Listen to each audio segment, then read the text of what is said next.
जल संसाधन विभाग की आज एक अहम बैठक होने जा रही है। ईआरसीपी एमओयू के बाद एक्शन में सरकार आ चुकी है। मुख्य सचिव सुधांश पंत अधिकारियों की बैठक लेंगे। सचिवालय में जल संसाधन विभाग के अधिकारियों की बैठक। ईआरसीपी के साथ साथ ताजेवाला हेडवर्क्स और वाटरवे पर भी चर्चा संभव है। 100 दिवसीय कार्य योजना और संकल्प पत्र में शामिल बिंदुओं पर खुलकर बात होगी। पीपीडी के माध्यम से विभागीय अधिकारी पेश करेंगे अब तक के कार्यों की प्रोग्रेस रिपोर्ट भी। यह भी जानकारी मिल रही है, बेहद महत्वपूर्ण है। 100 दिवसीय कार्य योजना और संकल्प पत्र में शामिल बिंदुओं पर खुलकर बात, क्योंकि इसी से ही अंदाजा लगाया जाएगा कि जो अभी की रिपोर्ट है उसमें प्रगति कितनी हुई है और आगे किस तरीके से काम को आगे बढ़ाना है। अब ईआरसीपी एमओयू के बाद सरकार और ज्यादा एक्टिव मोड में नजर आ गई है। इसके अलावा शेखावाटी को भी पानी मिलता नजर आएगा। ईआरसीपी के साथ साथ ताजेवाला हेडवर्क्स और वाटरवे पर भी अब चर्चा संभव है, क्योंकि इसे लेकर भी सदियों से मांग चल रही थी।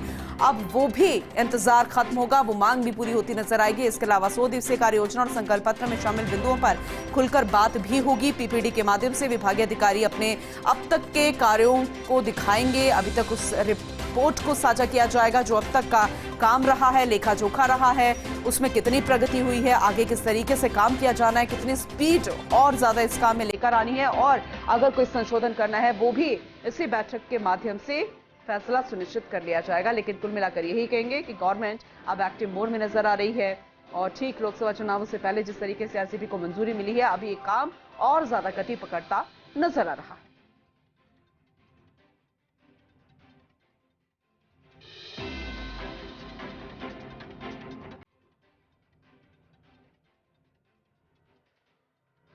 विनोद सिंह चौहान से होगी हमारे साथ जुड़ चुके हैं, ज्यादा जानकारी उनसे लेंगे। विनोद जी, आप लगातार जानकारी दे रहे हैं, लेकिन एक बार बताइएगा कि कितने बजे बैठक शुरू होगी, क्योंकि बेहद खास बैठक, बेहद महत्वपूर्ण बैठक और तमाम बिंदुओं पर चर्चा, वो भी बेहद महत्वपूर्ण।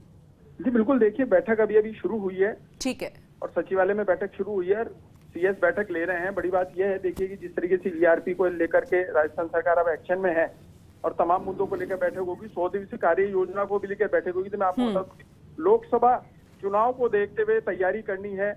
जो सरकारी योजनाएं हैं, केंद्र की योजनाएं हैं, उन्हें साधना है, जन जन तक लाभ पहुंचाने। जिस तरीके से सीएस ने देखिए कल ऑर्डर जारी करे थे कर्मचारियों को लेकर के, 2 बड़े विभागों इन्होंने औचक निरीक्षण करा, जेडीए और प्रशासन, वहां जो अव्यवस्थाएं देखी, उसके बाद एक एक्शन प्लान तैयार किया गया। आप देखिए 9 तारीख तक तमाम विभागों की बैठक होगी और उन्हें बताया जाएगा कि लाइन ऑफ एक्शन क्या रहेगा, किस तरीके से काम करना है, किन मुद्दों को लेकर काम करना है। जो जनता से जुड़े मुद्दे हैं उनको जल्दी से जल्दी सुलझाना। और देखिए ईआरसीपी सबसे बड़ा मुद्दा था, चुनाव में भी मुद्दा बना था, और अब जिस तरीके से एमओयू हुआ है राजस्थान जो डीपीआर बनाने में सहयोग करेगा कि राजस्थान के 13 जिलों को किस तरीके से पानी मिलना है, जन जन तक पानी पहुंचे, उन लोगों तक पानी पहुंचे जो 20 साल से उम्मीद लगाए बैठे थे। और इसके अलावा 2 बड़े पेयजल प्रोजेक्ट है, उनको भी पूरा करना है, उन पे काम शुरू करना है। और तमाम वो चीजें जो संकल्प पत्र में शामिल थी, 12 बड़े बिंदु जो WRD यानी जल संसाधन विभाग के शामिल थे, उनको लेके पूरा करना है। 13 बड़ी योजनाएं जल संसाधन विभाग की प्रदेश में चल रही हैं,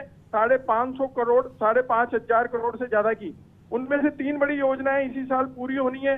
उन बांधों का निर्माण होकर के जनता को पानी मिलना है। तो तमाम मुद्दों को लेकर, तमाम बड़े मुद्दों को लेकर ये बैठक आहूत की गई है। और बैठक में स्पष्ट निर्देश दिए थे कि पीपीटी लेकर आए, पूरा प्रेजेंटेशन बताएं किस तरीके से काम चल रहा है। जिस तरीके से एसीएस ने पिछली बैठक में ये कहा था कि इस प्रकार की कोताही बर्दाश्त नहीं की जाएगी, जो काम चल रहे हैं उनकी रोज मॉनिटरिंग होगी, रोज रिपोर्ट तैयार होकर सीएस के स्तर पर जाएगी। तो देखिए एक एक दिन की मॉनिटरिंग की जा रही है। बिल्कुल। और उन तमाम मुद्दों को संकलित करके आज बैठक में चर्चा होगी कि आगे की रणनीति क्या रहेगी, किस तरीके से काम करना है, और प्रेजेंटेशन के साथ समझाया जाएगा कि हमारा रोड मैप यह रहेगा।